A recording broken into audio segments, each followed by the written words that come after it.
চাঁদপুর আলিয়া একাডেমির পরিচালনায় যে ই লার্নিংয়ের ব্যবস্থা করা হয়েছে, আজ তার অন্যতম টপিক অদল বদল।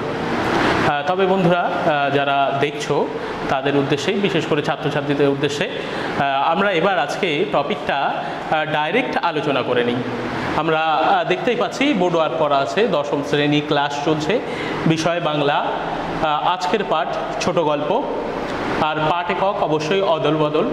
রচয়িতা পান্নালাল প্যাটেল, তিনি অসাধারণ লেখালেখি করেন। তিনি অবশ্যই রাজস্থানের দুর্গাপুর অঞ্চলে জন্মগ্রহণ করেছিলেন, আর মূল উৎস তার নির্বাচিত গল্প সংকলন। আর ভাবমূলে রয়েছে অভিজ্ঞতার বৈচিত্র্য, তবে সার কথা সাম্প্রদায়িক সম্প্রীতি। সব কিছু বলার আগে আমি আগের টপিকেও বলেছি, আবারও বলছি যে পড়াটা শুধু কুটিগত তথ্য মুখস্থ করা আর পরীক্ষায় গিয়ে উগরে দিয়ে আসা নয়। চোর চুরি করে যেমনভাবে, ঠিক আমরাও চুরি করি। কেউ হাঁড়ি, বালতি, বদনা ইত্যাদি চুরি করে ধরা পড়ে, আর আমরা চুরি করি, আমরা ব্রেনের মধ্যে সেটাকে চুরি করে নিয়ে রেখে দিই আর বাইরে গিয়ে বমি করে দিয়ে আসি। এটাও এক ধরনের বড় চুরি, যে তত্ত্ব শুধু মুখস্থ করে সেটাকে বাইরে গিয়ে আউটপুট করা। তবে আমাদের, আবারও বলছি, বিষয় বুঝে শুনে মুখস্থ করে বাস্তবের সঙ্গে একাত্ম করে তুলে বাস্তব পরিস্থিতিতে কাজে লাগানো এই বিষয়টাকে, তবেই আমাদের পড়া সার্থক হবে, আমাদের পড়ানো সার্থক হবে। তোমাদের অন্তর্নিহিত সত্তার পূর্ণ বিকাশ ঘটবে যদি তোমরা অন্তরের অন্তরস্থল থেকে পড়ো, বুঝে বুঝে পড়ো। তবেই অগণিত চাষি মজুর, তাদের যে ট্যাক্স দিচ্ছে, তাদের টাকাই অবশ্যই মধ্যশিক্ষা পর্ষদ তোমাদের একটা সিলেবাস তৈরি করেছে, একটা পাঠ্যসূচি তৈরি করেছে, তোমাদের পাঠ্য বই দিচ্ছে, তাদেরও পরিশ্রম সার্থক হবে। মাতৃভূমি সুজলা সুফলা হয়ে উঠবে, আমাদের ভারত গর্বিত হয়ে উঠবে। আশা করি তোমরা হৃদয় থেকে পড়বে। তবে চলো গল্পটা সরাসরি চলে যায়। আজকের পাঠ অদল বদল।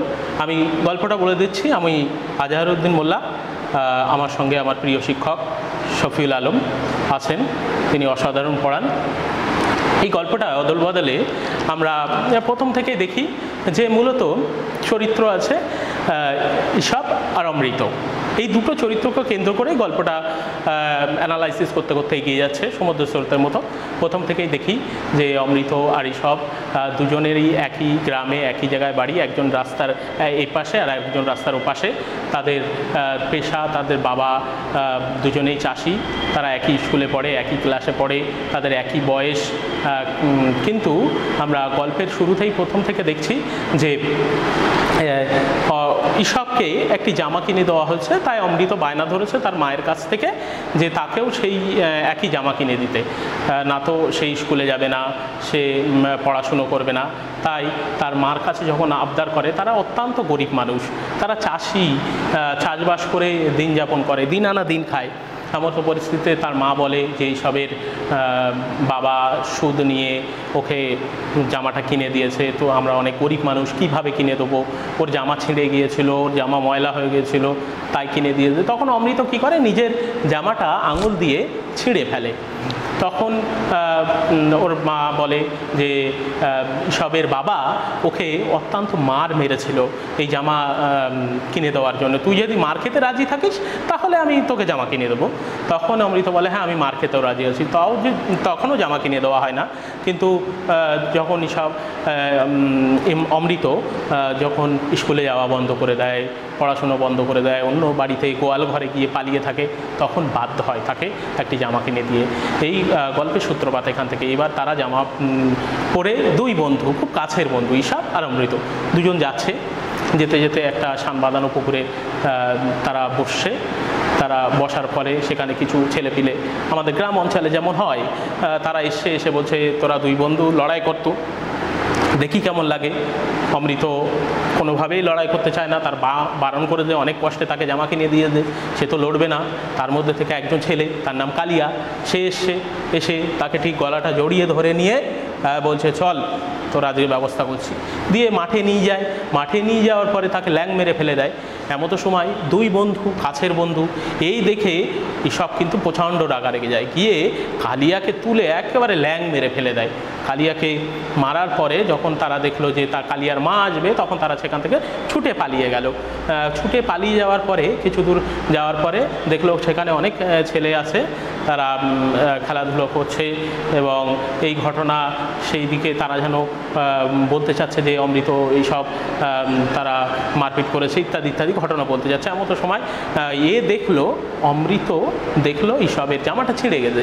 সেই সময় ঈশবের জামাটা সে নিজে পরিবর্তন করে নেয় এবং ঈশব বলে যে আমার জামা পরিবর্তন করছিস, তোরও তো বাড়িতে বকাবকি করবে। তখন অমৃত বলে আমার মা আছে, সে আমাকে জোর দু চারটে মারতে পারে, আমার মা আমাকে রক্ষা করবে, কিন্তু তোর রক্ষা করার কেউই নেই, তোর বাবা তোকে মারলে কে রক্ষা করবে। তখন তারা জামা পরিবর্তন করে নেয়, করে নিয়ে তারা সামনের দিকে এগিয়ে যায়। সেই খবর কিন্তু চারিদিকে ছড়িয়ে পড়তে লাগে। তখন তারা ভয়ে ভয়ে বাড়ির দিকে চলে আসে এবং দেখে যে ঈশবের বাবা হাসান পাঠান এক জায়গায় বসে আছে এবং ডাকছে, এই সব কোথায় গেলি রে? তখন ঈশব ভয়ে ভয়ে তার কাছে যায় এবং গিয়ে বলে যে বাবা কিছু একটা বলতে যাচ্ছিল। তখন সমস্ত ঘটনা বুঝতে পেরে হাসান পাঠান একে জড়িয়ে ধরে, অমৃতকে জড়িয়ে ধরে এবং সমস্ত কিছুই শোনার পরে বলে যে তোমার মতো ছেলে আমার থাকলে আমি খুব গর্বিত হতাম, এবং বাহালি বৌদিকে ডাকে যে তোমার ছেলের মতো ছেলে যদি আমার থাকতো তাহলে আমি 21 জনকে পালন করতে পারতাম। তো খুব সুন্দর ঘটনা এইভাবে এগোচ্ছে এবং দেখা যায় যে গ্রামের অনেক লোকজন সেখানে জড়ো হয়ে যায় এবং সেখানে হাসান পাঠান তার গল্পটা সমস্ত বললো, ঈশব আর অমৃতের অদল বদলের গল্পটা, এবং শোনার পরে সবাই আনন্দিত এবং ছেলের দল তারা ফিরে আসছিল বুড়ির বাজি দেখে। তারা তখন অমৃত ঈশব অদল বদল এই ঘটনাটা বলতে লাগলো। তখন আর অমৃত ঈশবের মনে আর ভয় নেই, তারা যেন গর্ববোধ অনুভব করছে নিজেদের মধ্যে, একটা ফিলিংস যে তাদের কিছু বলেনি, তারা খুব ভালো কাজ করেছে। এবং এই খবর ছড়িয়ে পড়তে লাগলো, আকাশে বাতাসে মুখরিত হতে হতে গ্রাম প্রধানের কাছে গেল এবং গ্রাম প্রধান অমৃতের নাম দিল অদল আর ঈশবের নাম দিল বদল। এখানেই কিন্তু গল্পের এন্ডিং পয়েন্ট। এবার তাহলে আমাদের গল্প পড়ে কী লাভ? অমৃতের নাম শুনলাম, ঈশবের নাম শুনলাম, অমৃত ঈশব অদল বদল শুনলাম, অমৃতের মায়ের নাম শুনলাম বাহালি বৌদি, ঈশবের বাবার নাম শুনলাম হাসান পাঠান। এইগুলো মুখস্থ করে আমাদের সত্যি কি কোনো লাভ হয়? আমার তো মনে হয় কোনো লাভ হয় না। এর থেকে কি শিক্ষা আমাদের দিতে চাচ্ছে যদি সেইটাই না জানি, আমরা যদি বাস্তবে কাজে না লাগাই, তবে আমাদের পড়ার মানেই হয় না। তবে হ্যাঁ, বলার আগে একটা কথা বলি, যারা ভিউয়ার্স আছো এখানকার স্টুডেন্ট প্রত্যেককেই বলছি, দেখবে ঠিক 111 পেজের মিডিলের লাইনটা এখানে বলছে, আমি প্রথমেই বলেছি ঈশবের আছে শুধু তার বাবা, অমৃতের কিন্তু মা আছে। এখানে দেখো বলছে ঈশবের মা এসব ঝামেলা থেকে বাঁচানোর জন্য বললেন ঠিক আছে তোর বাবাকে গিয়ে বলবে। এইটা কিন্তু ঈশবের মা হবে না, এটা অমৃতের মা হবে, তাই তো স্যার? একদম একদম, খুবই সুন্দর। তবে হ্যাঁ, এবার আমি একটু ভিতর থেকে বলে দিই, স্যার অ্যানালাইসিস করবেন, আমি আমার মতো একটু বলে যাই। তো এখানে আমরা কি শিক্ষা অর্জন করব বা বাস্তবে কী কাজে লাগাবো? আমাদের হাতে সময় অল্প, আমি ডাইরেক্টলি বলছি। দেখো আমি এখানে একটা ছক করে রেখেছি, গল্পটা তো বললাম, এবার ছকটা তোমরা ভালো করে দেখবে। দেখো আমি দুটো পার্ট করেছি, একদিকে হিন্দু আর একদিকে মুসলমান। একদিকে দেখিয়েছি অমৃত বাহালি বৌদি, এই বৌদি শব্দটা মূলত সনাতন ধর্মের মানুষজন ব্যবহার করে, দেখতেই পাচ্ছি এটা হিন্দু ধর্ম অবলম্বনী মানুষজন। আর বাবা আছে, 3 ভাই আছে, পেশা চাষি। এদিকে দেখো মুসলমানদের নাম কিন্তু হয় মূলত ইসাব, হাসান, হোসেন। দেখো ইসাব, বুঝতেই পারছি ইনি মুসলমান। হাসান পাঠান, হাসান কাদের নাম হয়? মুসলিমদের, সেই জন্য দেখো এটা হাসান পাঠান। এর মা নেই, পেশা চাষি। দেখো কোথাও দাঁড়িয়ে লেখক আমাদের সেই জায়গাটা ব্যাখ্যা করে যাচ্ছে যে এটা হিন্দু মুসলমানের সাম্প্রদায়িক সম্প্রীতির গল্প। আজকের যুগে দাঁড়িয়ে আমি বলবো অসাধারণ সুন্দর গল্প এটা, মানে যেটা তোমরা আজকের বাস্তবতার সাথে যদি মিলিয়ে দেখতে পারো তাহলে অসাধারণ লাগবে। দেখো আজকের যুগে সন্ধিকারে যে হিন্দু মুসলমানের সাম্প্রদায়িক একটা দাঙ্গা বাঁধানোর চেষ্টা প্রতিনিয়ত চলছে, কালিয়ার মতো মানুষজন যারা তারা এই অমৃত আর ঈশবের বন্ধুত্ব নষ্ট করতে চাচ্ছে, তারা কিন্তু এই বন্ধুত্বটাকে ভেঙে দেওয়ার চেষ্টা করছে। তারা আমরা হিন্দু মুসলিম গলায় গলায় মিশে আছি, ভাইয়ের বন্ধনে আছি, বন্ধুত্বের বন্ধনে আছি, আমাদেরকে ল্যাং মেরে ফেলে দেওয়ার চেষ্টা করছে কিছু রাজনৈতিক স্বার্থপর নেতারা। হিন্দু মুসলমানের মধ্যে বিভেদ তৈরি করার চেষ্টা করছে। কি দিয়ে? এই ধর্ম দিয়েই। অমৃত এসব বন্ধু, তারা একই সাথে থাকে, একই বাড়ি ওঠা বসা করে, একই জায়গায় খাওয়া দাওয়া করে, কিন্তু তাদের মধ্যে কিছু ব্যক্তি, এই কালিয়ার মতো মানুষ, তারা সম্প্রীতিটা নষ্ট করার চেষ্টা করছে। এই সম্প্রীতির বন্ধন বাঁচিয়ে রাখার দায়িত্ব আমাদের। যেমনভাবে ঈশব রেখেছিল অমৃতকে সাহায্য করে, আমরা হিন্দু মুসলমান পরস্পরের মেলবন্ধনে থাকব, আমরা একে অপরকে সাহায্য করব। এই কালিয়ার মতো ব্যক্তি যারা আছে, যারা আমাদেরকে ল্যাং মারার চেষ্টা করছে, আমরা তাদের ল্যাং মেরে বলবো যে না, আমি অমৃত ঈশব একে অপরের বন্ধু। আমার ক্ষতি হলে আমি ওকে সাহায্য করব, ওর ক্ষতি হলে ও আমাকে সাহায্য করবে, তবেই সাম্প্রদায়িক সম্প্রীতি ঘটবে। না তো কালিয়ার মতো মানুষরা প্রতিনিয়ত আমাদের ল্যাং মারবে, আমরা পড়ে যাব, আমরা দিনের পর দিন লাঞ্ছিত হব, ভারত মাতা কাঁদতে লাগবে, আমাদের বাঁচানোর কেউই থাকবে না। এটা রাজনৈতিক গল্প। কোথাও দাঁড়িয়ে তার ইঙ্গিত লেখক শেষে দিয়ে দিয়েছে গ্রাম প্রধানের কথা বলে। দেখো, গ্রাম প্রধান রাজনৈতিক নেতা, তাই তার কথা বলে মুখরিত করে দিয়েছে সেই শব্দগুলো। আকাশে বাতাসে ছড়িয়ে পড়ুক অমৃত ঈশব অদল বদল, তারা একই সঙ্গে থাকে, একইভাবে থাকে, ভালোবাসার বন্ধনে আবদ্ধ থাকে। অসাধারণ গল্প। আমাদেরও শিক্ষা লাভ করা উচিত যে আমরা হিন্দু মুসলিম পরস্পরের মেলবন্ধনে থাকব, ভালোবাসার বন্ধনে থাকব। কালিয়া চরিত্রে যারাই আসবে তাদেরকে আমরা ল্যাং মেরে তাড়িয়ে দেবো, আমরা ভালোবাসার বন্ধনে আবদ্ধ থাকবো। আমাদের স্যার আছেন, অবশ্যই খুব সুন্দরভাবে অ্যানালাইসিস করবে। আমাদের সময় সংক্ষিপ্ত, স্যারকে বলতে বলছি, অবশ্যই তোমরা শুনবে। স্যার ব্যাখ্যা করে যান। আসসালামু আলাইকুম, হ্যালো ভিউয়ার্স, তোমাদের সামনে আবারও দশম শ্রেণীর একটি টপিক নিয়ে হাজির হয়েছি। আমার সঙ্গে রয়েছেন আমাদের প্রিয় শিক্ষক আজহারউদ্দিন মোল্লা, আমি মোহাম্মদ শাফিউল আলম। যদি আমাদের এই আলোচনা থেকে কিঞ্চিৎ তোমরা উপকার পেয়ে থাকো, তাহলে আমাদের এই পরিশ্রম সার্থক হবে বলে মনে করি। যাই হোক, স্যার মোটামুটি অদল বদল গল্প সম্পর্কে অনেকটাই তার সিংহভাগ আলোচনা করে দিয়েছেন। তা সত্ত্বেও সেই গল্পের কিছু অংশ আমি আরেকটু হালকাভাবে ছুঁয়ে যাব।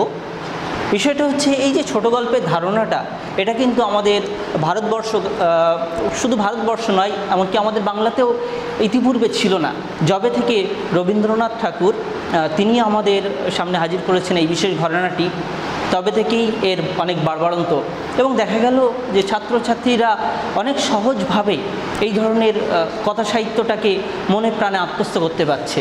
যাই হোক, অদল বদল গল্প, পাল্টাপাল্টি করা, একে অপরের মধ্যে মতামত বিনিময় করে নেওয়া, মানসিকতার পরিবর্তন ঘটিয়ে নেওয়া। যাই হোক, আমাদের দশম শ্রেণীর এই আলোচনায় অদল বদল গল্পটি রাখা হয়েছে। গল্পটি কিন্তু আমাদের এই বঙ্গভূমির কোনো গল্প নয়, এটা আমাদের জাতীয় গল্প। গুজরাটি ভাষা সাহিত্যের অন্যতম রচয়িতা কথাসাহিত্যিক পান্নালাল নানালাল প্যাটেল, তিনি গুজরাটি ভাষাতে এটা লিখেছিলেন এবং সেটি আমাদের কাছে বাংলায় উপস্থাপন করেছেন বাংলারই সুযোগ্য রচয়িতা অর্ঘ্যকুসুম দত্তগুপ্ত মহাশয়। যেহেতু আমরা বাংলা নিয়ে পড়াশুনো করি, অনেকের গুজরাটি সম্পর্কে ধারণাটা নেহাতি কম, সুতরাং এটার তর্জমাটা আমাদের কাছে অত্যন্ত প্রয়োজন ছিল। গল্পের শুরুতেই আমরা দেখতে পাই একটি ধর্মীয় অনুষ্ঠান, হোলি উদযাপিত হচ্ছে, বাচ্চারা ধুলো ছোড়াছুড়ি করছে, রং মাখার উৎসব, বসন্ত উৎসব, এবং বসন্ত উৎসব পরপরই এই হোলির অনুষ্ঠানটা হয়ে থাকে। মূলত হিন্দু সম্প্রদায়ের ভাই বোনেরা যারা ধর্মভীরু মানুষ, তারা কিন্তু এই অনুষ্ঠানটি অংশগ্রহণ করে থাকেন। কিন্তু আমাদের এই ভারতভূমিতে দেখা যায় যে কোনো অনুষ্ঠানই হোক না কেন, সেখানে এক ধর্মের মানুষেরা অন্য ধর্মের মানুষদের সঙ্গে একাকিত্বভাবে, একেবারে মাখামাখিভাবে, আন্তরিকভাবে তারা কিন্তু অংশগ্রহণ করে। ঠিক সেরকম একটা জায়গায় দাঁড়িয়ে গল্পের সূত্রপাত।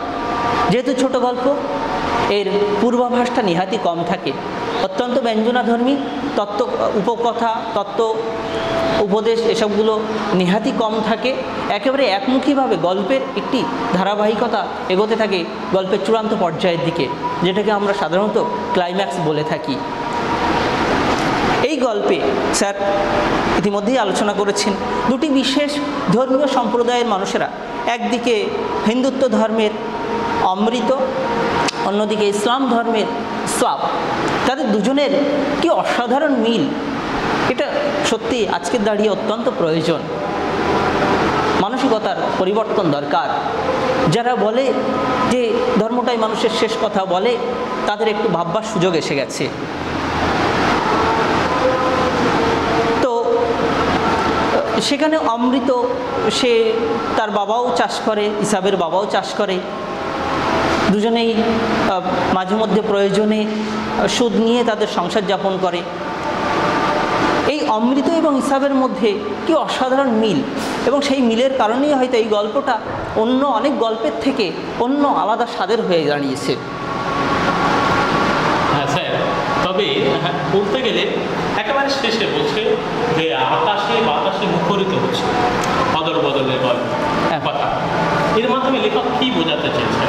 দেখুন, যে কোনো সাহিত্যিক তার জীবন দর্শনের একটা অংশ কিন্তু তার সাহিত্যকর্মের মধ্যে দিয়ে সাধারণত প্রকাশ করে থাকেন।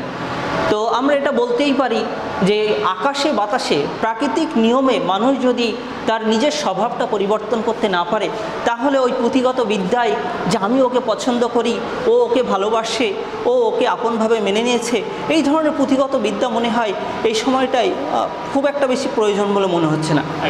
মানুষ যদি তার মানসিকতাটা চেঞ্জ না করে, তাহলে এই ধরনের গল্প হয়তোবা খুব একটা বেশি সার্থকতা পাবে কিনা সন্দেহ আছে। স্যার, এখানে হোলির দিনে ধুলো ছড়াছড়ি, মানে এখানে কি একটা দুঃখ দুর্দশা, মানে নিম্নবিত্তীয় সমাজের চিত্র তুলে ধরা? হ্যাঁ, নিশ্চয়ই। রং পাচ্ছে না, একদম একদম। যেহেতু হোলি কিন্তু একটা আনন্দের উৎসব, এবং সেখানে একটা আবির মাখার বিরাট ভাবনা থাকে। মানুষ একে অপরের মুখে, গালে, দেহে রং মাখিয়ে দেয়, আবির মাখিয়ে দেয়, একে অপরকে আপন করে নিতে চায়। সেই জায়গাটা হয়তো বা তারা আবিরের অভাব থেকেই এই ধুলো ছোড়াছড়ি করে নিজেদের সেই খিদেটা মেটাতে চেয়েছে। একদম একদম। এই যে ছোট বাচ্চা অমৃত, এসব ওরা অনেক ছোট, কিন্তু ওদের মধ্যে সেই সম্প্রীতিটা, যে একজন আরেকজনকে তার জামা বদল করে দিচ্ছে, এটা কিভাবে, তাদের কোন বাস্তবতায় তারা এটা পেল? হ্যাঁ, নিশ্চয়ই। এখানে আমরা কিন্তু গল্পে দেখতে পাই যে ইসাবের মা ছিল না। একদম একদম। তো সেই মায়ের অভাবটা বাবা হিসেবে ওই হাসান পাঠানকেই কিন্তু পালন করতে হতো। আমাদের শৈশবটা অনেক সময় মায়ের অভাবে অপূরণীয় থেকে যায়, এবং সেই জায়গাটা হয়তো বা হাসান পাঠান ঠিকঠাকভাবে পূরণ করতে পারেনি, এবং সেই রকম একটা যৌক্তিকতা থেকে সেই মায়ের ভূমিকা কিঞ্চিত হলেও অমৃত মনে হয় পালন করেছে, এবং এই জায়গাটাই তারা কিন্তু সেরা বন্ধু যাই বলে। মানে আমাদের মা থাকলে আমাদের যে কতটা বিকাশ ঘটে, একদম সেটা সত্যি গল্পটার মধ্যে একদিকে দেখানো হয়েছে। আর এই যে কালিয়া চরিত্র, আপনি কেমন মনে করেন, সমাজে কি কালিয়া সত্যি আছে আদৌ? দেখুন, যুগ যুগ ধরে এই ধরনের কালিয়ারা থাকবে, এবং এই কালিয়ারা যদি না থাকে তাহলে কিন্তু মানুষ যে খাঁটি মানুষ এবং মানুষ যে খারাপ মানুষ, তাদের আমরা কিন্তু যাচাই করতে পারবো না। আসলে খারাপরা আছে বলেই হয়তো ভালোদের গুণটা অতি মহৎভাবে আমাদের কাছে প্রকাশ পায়। একদম ঠিক, একদমই। তো স্যার, এখানে আমরা দেখতে পাচ্ছি যে অমৃত এবং ঈশা দুটো নামকরণ করা হয়েছে, একটা হিন্দু একটা মুসলমান, আমরা যদি তর্কের খাতে ধরে নিই, কিন্তু এই দুটো নামকরণ করার পিছনে কি কোনো কারণ ছিল বলে আপনার মনে হয়? দেখুন, সেইভাবে তো আসলে কোন মোটিভ নিয়ে টিচাররা বা রাইটাররা লিখতে থাকেন সেটা তো বলা মুশকিল।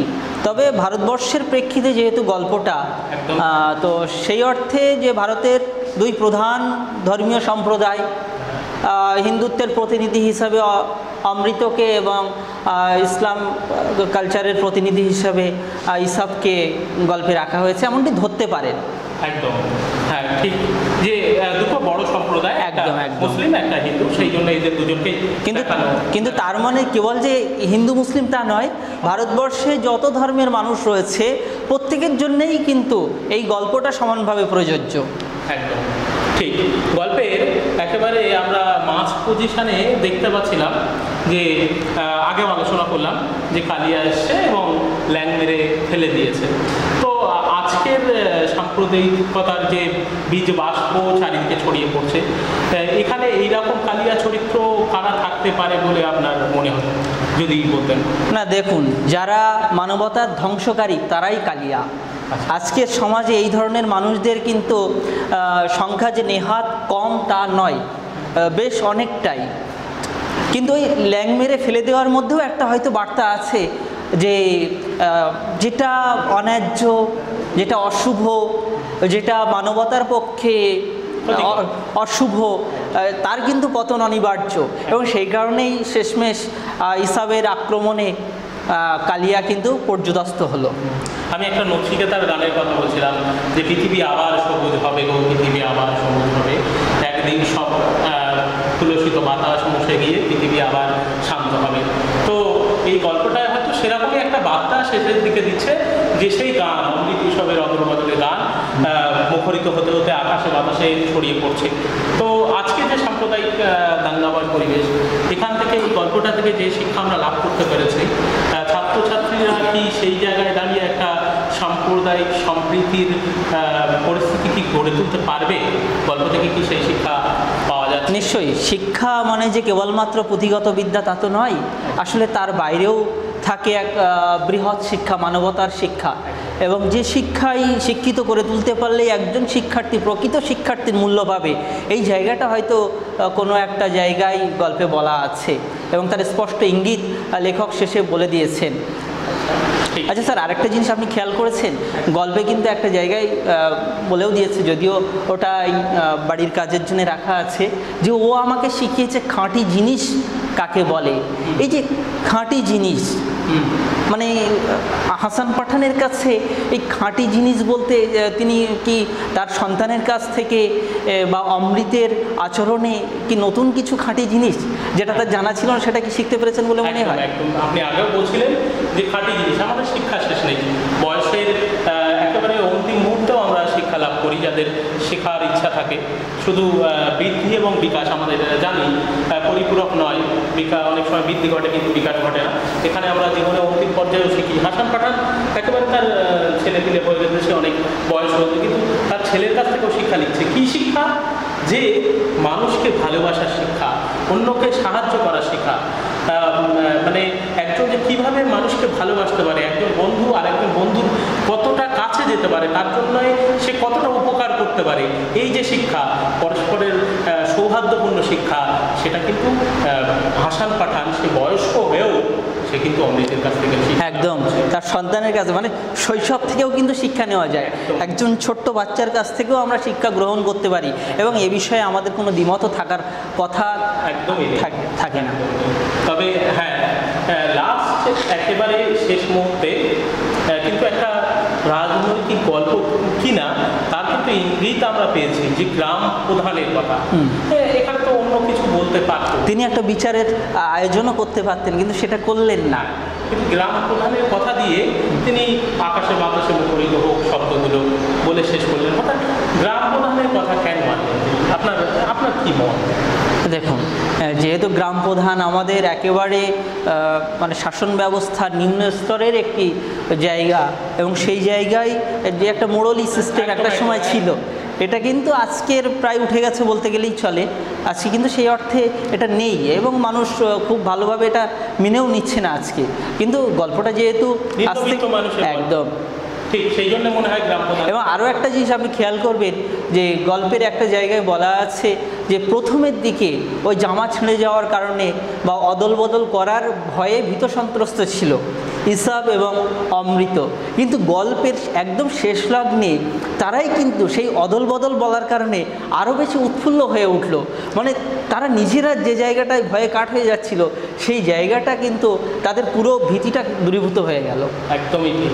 মানে আমাদের সমাজে বিচার ব্যবস্থাকে স্যালুট জানানো দরকার, এবং হয়তো বা এই গ্রাম প্রধানের মতো ভালো নেতা আমাদের হয়তো আছে এখনো, তাই তিনি হয়তো উল্লেখ করেছেন। সত্যি মানে অসাধারণ গল্প। তবে আমার একটা জায়গায় প্রশ্ন থেকেই যায় যে এত উৎসব আছে, আপনি বলছিলেন হোলির কথা, কিন্তু তিনি হোলির কথা কেন বললেন? মানে হঠাৎ করে অনেক ঈদ আছে, আমাদের দুর্গাপূজা আছে, হঠাৎ করে হোলির কথা কেন বললেন? দেখুন, হোলির কথা আসলে কোনো গল্পের মূল স্রোতটা কোন দিকে বয়ে যাবে তার জন্য একটা বিষয় নির্বাচন করতে হয়। লেখক তার নিজস্ব ধারণা থেকে এরকম একটা বিষয়কে প্রতীক হিসেবে উপস্থাপন করেছে, এরকমটি কিন্তু আমরা। তবে আরেকটা আমার মনে হয় এর সঙ্গে যুক্ত করা যেতে পারে যে হোলি মূলত আনন্দের উৎসব। নিশ্চয়ই, একদম। সময় একে অপরের সম্প্রীতি ঘটে, এবং আরও একটা, এরা কিন্তু অভাবী মানুষ, বিশেষ করে অমৃতের বাবা, ইসাবের বাবা, তারা কিন্তু সুদে টাকা ধার নিয়ে নিজেদের সংসার, চাষবাস সব কিছু সামলাতো, এবং সেই জায়গায় কোনো একটা আনন্দের বাতাবরণ তৈরি করবার জন্যে এই আবির মাখার উৎসব, এই যে রং মাখার উৎসব, সেটা কিন্তু হাজির করেছেন।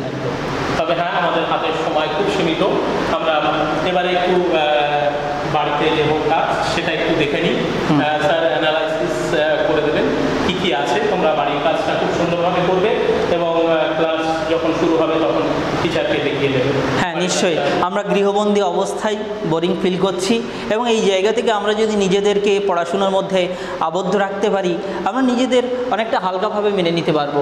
তো সেরকমই কিছু আলোচনার উপর থেকে কোশ্চেন রাখা হয়েছে যে তফাৎ শুধু এই গল্পের একদম প্রথমের দিকে আমরা ইতিমধ্যে অ্যানালাইসিস করেছি, সেই তফাৎটা কি, এটা একটু নতুনভাবে ভাববে। অমৃত আর ইসবের মধ্যে তফাৎটা কি, দুই পরিবারের মধ্যে কি কি তফাৎ ছিল, নিশ্চয়ই। আর 2 নম্বর কোশ্চেন রাখা হয়েছে ও আমাকে শিখিয়েছে, কে কাকে কি শিখিয়েছিল, এবং সেই জায়গাটা একটু চেষ্টা করবে, টেক্সটটা খুব ভালোভাবে করলে। আর আরেকটা একদম ছোট প্রশ্ন, এটা গল্পের শুরুতেই তোমরা এই কোশ্চেনটার অ্যান্সার পেয়ে যাবে। অদলবদল গল্পটি শুরুতে কোন ধর্মীয় অনুষ্ঠানের উল্লেখ রয়েছে? একেবারে খুবই সহজ উত্তর আসবে। এবং আরেকটা বড় প্রশ্ন যেটা রাখা হয়েছে, রচনাধর্মী প্রশ্ন, এটা একটু নিজের মতো ভাবতেই পারো। অদলবদল গল্পটি সাম্প্রদায়িক সম্প্রীতির গল্প কিনা আলোচনা করো। একেবারে নিজেদের সংকীর্ণ গণ্ডি, সংকীর্ণ ভাবনার ঊর্ধ্বে উঠে এই জায়গাটা যদি একটু ভাবা যায়, উত্তরটা লেখা খুব একটা কঠিন হবে বলে মনে হয় না। আর অবশ্যই শেষে তোমরা সাম্প্রদায়িক সম্প্রীতি বজায় রেখে কালিয়ার মতো লোককে ল্যাং মেরে ফেলে দিয়ে অবশ্যই হিন্দু মুসলমান সাম্প্রদায়িক সম্প্রীতি বজায়, এবং শুধু হিন্দু মুসলিম নয়, সমস্ত ধর্ম সম্প্রদায় যারা আছে এই ভারতবর্ষের বুকে, হিন্দু, মুসলিম, জৈন, খ্রিস্টান, বৌদ্ধ, তারপর জরাথুস্ট্রের মতামত ধর্মী যারা, প্রত্যেকেই যেন সাম্প্রদায়িক সম্প্রীতির ঊর্ধ্বে নিজেদেরকে মানুষ ভাবতে শেখে। সবার উপরে মানুষ সত্য, তাহার উপরে। একদম, চণ্ডীদাসের এই কথাটা তো বলতেই হয়, এবার এটা সার্বজনীন কথা। তবে সবাই ভালো থেকো, বাড়িতে থেকেই সময় কাটাও, সুস্থ থাকো, আবার দেখা হবে পরবর্তী ক্লাসে।